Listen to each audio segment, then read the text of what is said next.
Hi there, my name is Sean McGeever and I'm doing a Talk Tuesday. I'm working through the Gospel of Mark and sharing some ideas about how to go through to use the Gospel of Mark in Club Talks, and we are looking at Mark 8 this week, so I'm just going to jump into that. Here is what I would do. There's three great stories in Mark 8 that you could do that fit really great for a Young Life Talk, Wildlife Talk. You talk about Jesus feeding the 4,000. There's a great story in there about Jesus healing a blind man. And then there's a story toward the end, beginning in verse 27, that talks about Jesus asking this question, who do people say that I am? And then he turns and asks them, like, who do you say I am? And where we're at in our semester at my club is, it's second semester. We've talked quite a bit about the things that Jesus has done, that he's done these miracles, who he is. So I really want to focus on that third option, which is to ask more about who do you say Jesus is. And when I studied this again, I've actually done a lot of club talks on this talk, and I went through it again. Actually, I felt like my eyes were opened up to something really cool there. So I'm going to share that with you. The thing that I noticed in here is when you read through it in chapter 8, verse 27 through 29, it's that question that you might be familiar with. Who Jesus asks, who do people say I am? They say John the Baptist, Elijah, other prophets. And when Jesus says, well, who do you say I am? So I've definitely done that talk. The interesting part, so that ends in verse 29. The interesting part is in verse 30. This is the part that doesn't make sense, and that Rick Wilson always taught me if there's something in there, it's like, doesn't make sense, actually, is like, you really got to think through what's happening there. So verse 30 is what doesn't make sense. It says this, then Jesus strictly charged them to tell no one about it. Now, we know that Jesus other times put people off for various reasons, I think sometimes to delay his impending crucifixion, etc. But in this case, the original language there, where it says he strictly charged them, actually, the word there in Greek, it has to do with rebuke them. He rebuked them. It's actually the same exact word that he ends up using in the next couple verses there. So I mentioned kind of exactly what this is later. In verse 32 and in verse 33, it's where Jesus rebukes Peter even. So why is it that he kind of Peter gives the right answer? You're the Messiah, and I'll talk more about what that means. You're the Christ. You're the Messiah.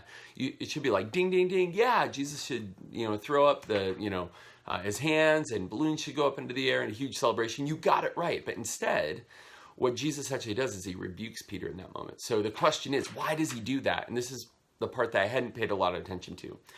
One of the reasons I had not paid attention to it is because a lot of the English translations and Bible translations then have a new header or kind of have a new title that they put there, and they have a new paragraph mark, which isn't in the original languages.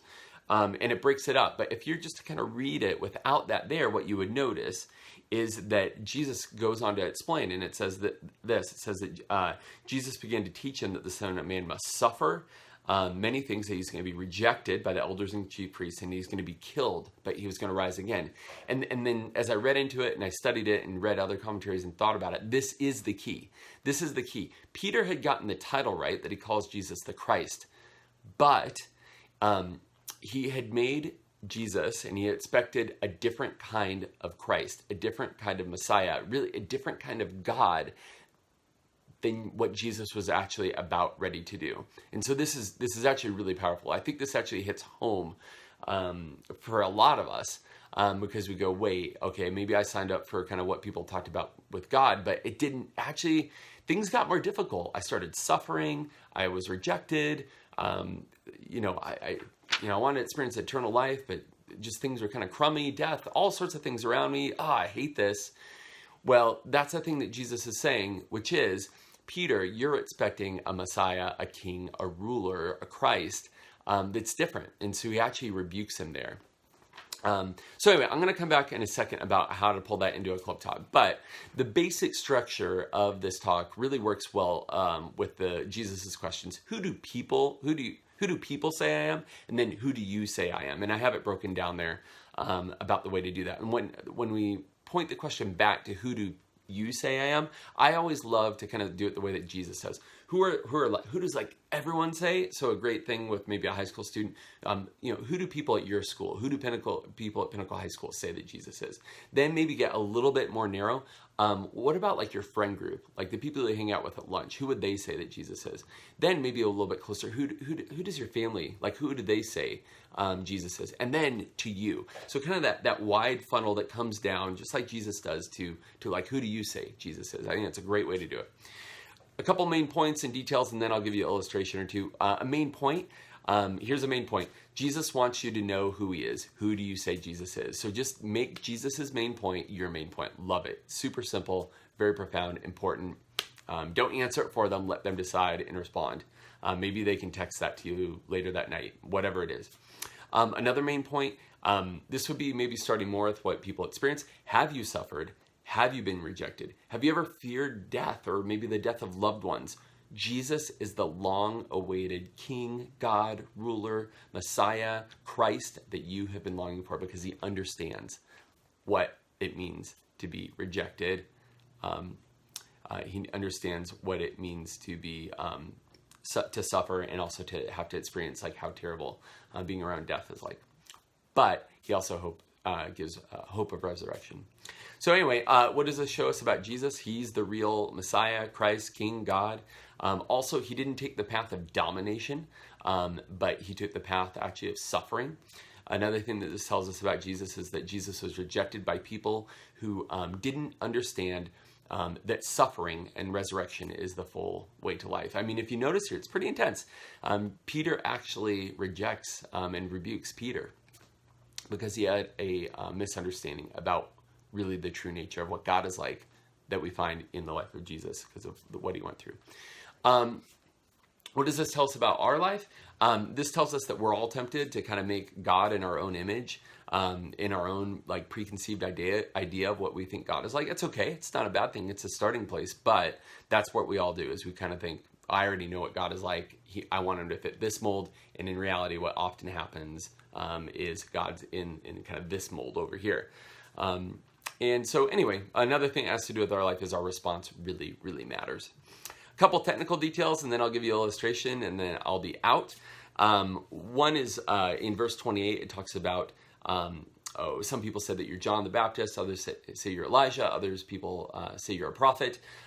You don't need to go into the details of what all those people meant. There's a lot of interesting things.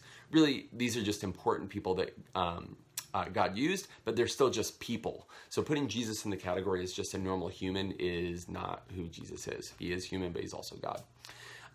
Then the one I do want to dial in on is in verse 29, and this is really important for the Zoe Skim talk, is what does this word Christ mean? When we say Jesus Christ, Christ is not his last name. My name is Sean McGeever. McGeever is my last name. Jesus Christ. Christ is actually a title. It's Jesus the Christ. And what did that mean? Well, Christ actually is a word which means Messiah, which means, back in the Old Testament, it means anointed one.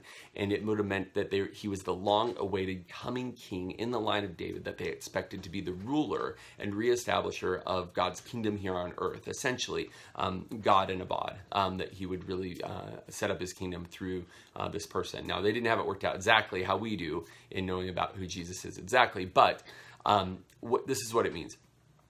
Importantly, the people in Jesus' day who were Jewish were expecting a ruler who would come through because of all the difficult things they had going on politically, all the persecution. They wanted someone who was just going to come in and kick butt and take names and set up a kingdom and wipe out all the persecution. That's what they wanted. They wanted a kick butt militaristic God. Instead, what they got was a suffering, rejected, tortured to death Messiah. and they didn't want that. They did not want that. That's why Peter says, get behind me. Or Jesus has to end up saying, get behind me, Satan, in the verses that follow. They did not want that kind of a God. And I think actually this hits home to a lot of the ways that we talk about the gospel. We actually tend to want a kick butt, militaristic, gonna just wipe everything out and do things the way we want him to do God. And instead, what the gospel is an offer and an invitation into suffering, into being rejected, into a lot of challenges related to people being sick and dying and all that. But then the good news is that we have the promise of resurrection. And that whole process together is what the gospel is about, and that is what full life is about. Ask anyone who's been following the Lord for 10, 20, 30 years, for a while, maybe even less than that. It doesn't take long to figure this out. It's not about winning. It's not about having things always go your way. It's about having the embodied presence of God in your life as you go through these things and knowing that Christ has gone through them. Anyway, I'll stop kind of preaching, but that understanding the idea of what they wanted Christ to be like versus what Christ was actually like is essential to understand that about not only who Jesus is, but the gospel. The last bit is in verse 30. I mentioned this before, that it says that Jesus strictly, at least in the ESV, it says that he strictly charged them to tell no one about him. And when I looked at all the other translations, kind of said stuff like that. Really, the word there is that he rebuked them. There's no way around it. The Greek is all the same word that you see in verse 32 and 33. They should have used the word rebuke, but they make it less clear what's going on there, just in my humble opinion as a Bible scholar, which I guess I am. So here are a couple of illustrations you could use. One is I posted on our Pinnacle High School Facebook Insta story the question, who do people at your school say Jesus is? And we got a handful of responses that maybe Clarice, if you're out there, you could use on Monday in our club talk, or you could just do it. It's really fun to see. I kind of, as I was posting, I was like, ooh, do I really want people to see this? I was kind of towing the line between, I don't want to put people off. Well, hey, I don't care. I'll ask them who they think Jesus is. I got some really honest responses. I got some silly ones. Perfect for Young Life. Then the other one is actually one of the first club talks I saw, 20 plus years ago, really good for a wildlife talk, but you could also do this in Young Life talk, which is to start off about the different hats that people might expect God to wear. And I didn't have all the ones that I was thinking of, but I'll do it. My hair is kind of a bit of a mess right now. But some people would say like, okay, you bring in a bunch of hats. The whole illustration has to do with hats. So you put on like a sports hat, go Cardinals. They really need it because they're awful. But what is God about? Well, a lot of us think God is about, winning games and not getting injured. A lot of people pray before sports games. Okay, great. So we have that. A lot of people might think, oh, okay, this golfer's hat. Golf is kind of for old people. Well, I'm not. I guess I'm kind of old at this point. But God's kind of maybe when I get older, like kind of old people, old fogies that like to golf and stuff like that. Kind of the golf hat might be like kind of like God. So that's kind of why I imagine maybe I'll deal with that later. Think about that later. Now the other ones I wanted to have, I just don't have on around me, which is like a firefighter hat, which is God is there to like put out fires. Another one would be kind of like a cop hat. If you can get some sort of cop hat, God's always like trying to catch us doing something wrong. So he's just trying to catch us doing wrong. Another one would be like a construction hat, like a hard hat. This would be like the God of deism, which is, God may have set this up, but he kind of walked away from it after the construction phase is done. Like you don't really have like construction workers walking around like your house anymore. They were here a long time ago, but not involved now. I happen to have a couple other hats. I don't really have anything to do. So I don't know, a cowboy hat. Don't know what you do with that. I found this one, almost like an old Jim Rayburn hat. Sailor hat, maybe, hey, don't go down with the ship, God. I don't really know, but those ones don't really work. I just happen to have them. But, essentially, you could bring in a whole bunch of different hats, like I did, and say we all have a lot of different images about the way that God might be. And Jesus asked a question about who do you say he is? And at Young Life, at Wyldlife, we want to know. We think that this, your answer to this question makes all the difference. So anyway, I better put my own hat back on, which also happens to be a golf hat. So I guess I'm old. But I hope that some of those ideas help and that we can answer to our friends who Jesus exactly is. I hope you have a great club talk. I'm looking forward to hearing yours, Clarice at Pinnacle. She's awesome. I hope you all can hear it one day too. So have a great week and talk to you later. Bye.